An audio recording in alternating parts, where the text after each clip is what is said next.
Hello, everyone. This appears to be the story of the day. Say what now? Trump says that both Russia and Ukraine should declare victory after meeting with Zelensky. Let history decide. What the fuck? Dude. Huh? But, jokes aside, what did I tell you? His words about supporting Ukraine and condemning Russia for the slaughter of Ukrainian civilians were just that, words. It was all just theater. No surprise there. But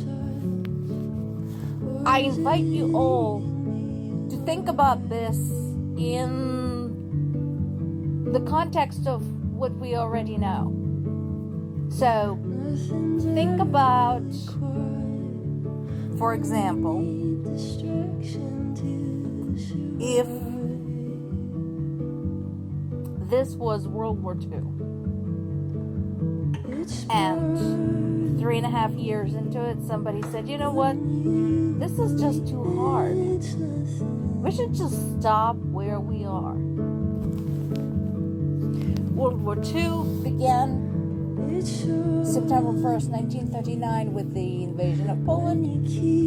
So if we counted from there, we would be stopping somewhere between 1942 and early 1943. That means we would be stopping when Europe looked like this. So all of the red, both bright red and pale red territory, is the territory occupied by the Nazi Germany at the time.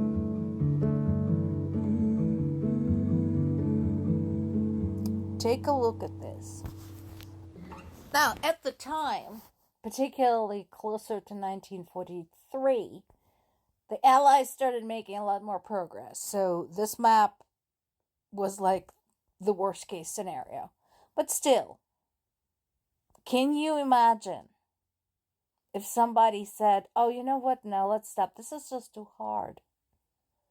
Just let's both declare victory, stop where we are, freeze the positions, and that's what we're going with.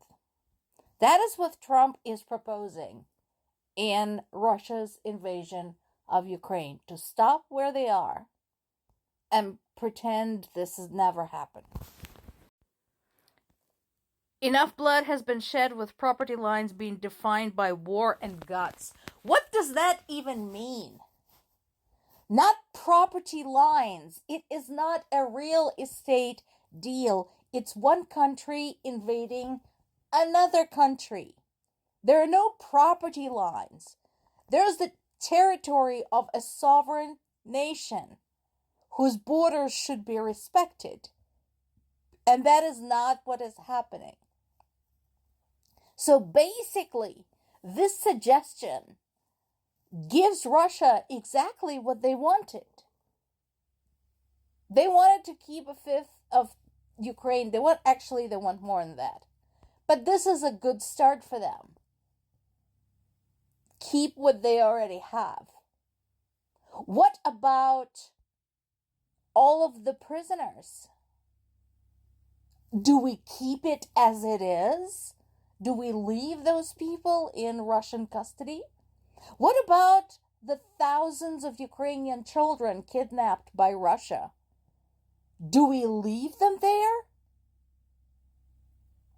to be forever separated from their people, from their families, from their language, from their culture, being forced to learn the rewritten version of history? Is that what we do? That is insane. This is nonsense.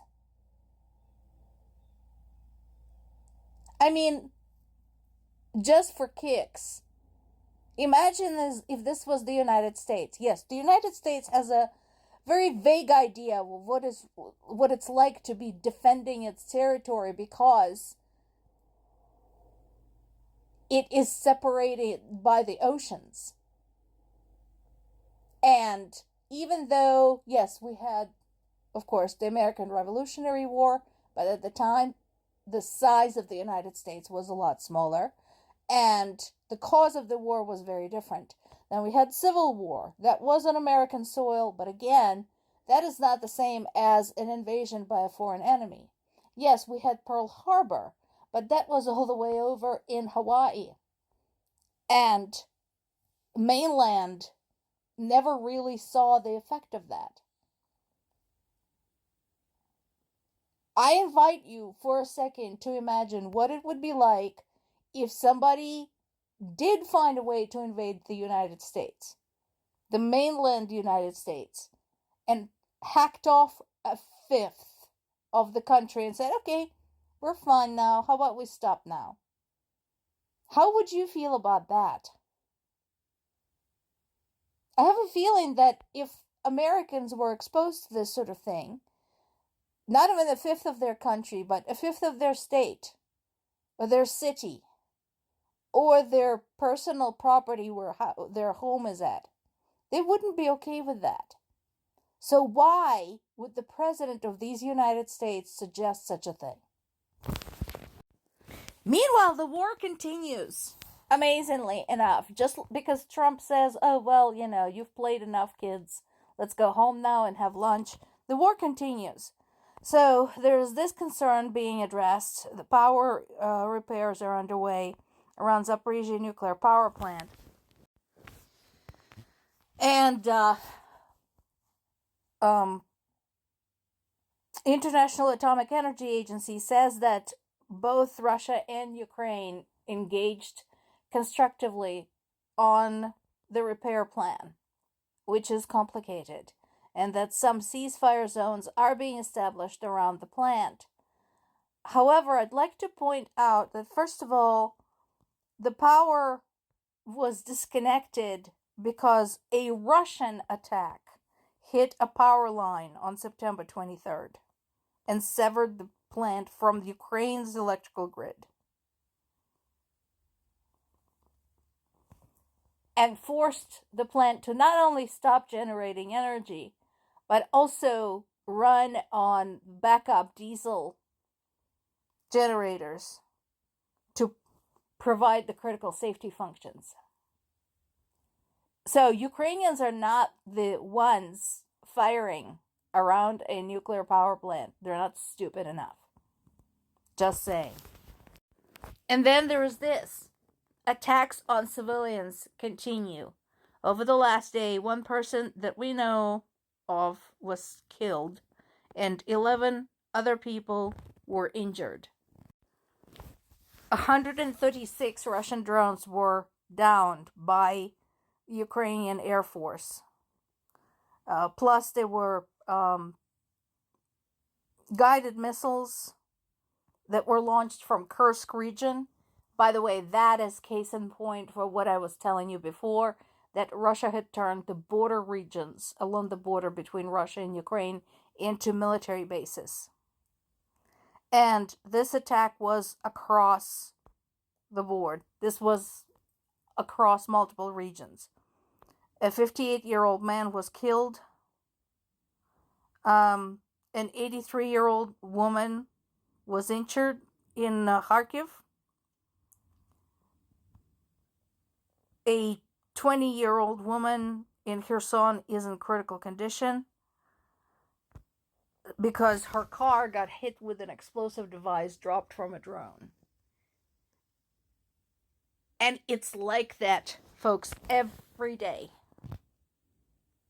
And I asked my parents about this every single week. Of course, again, I speak with them every Sunday. But basically, they tell me these attacks are constant. And these are attacks against civilians. And here's Trump saying, oh, let's just leave it as it is. Fuck you. More to come.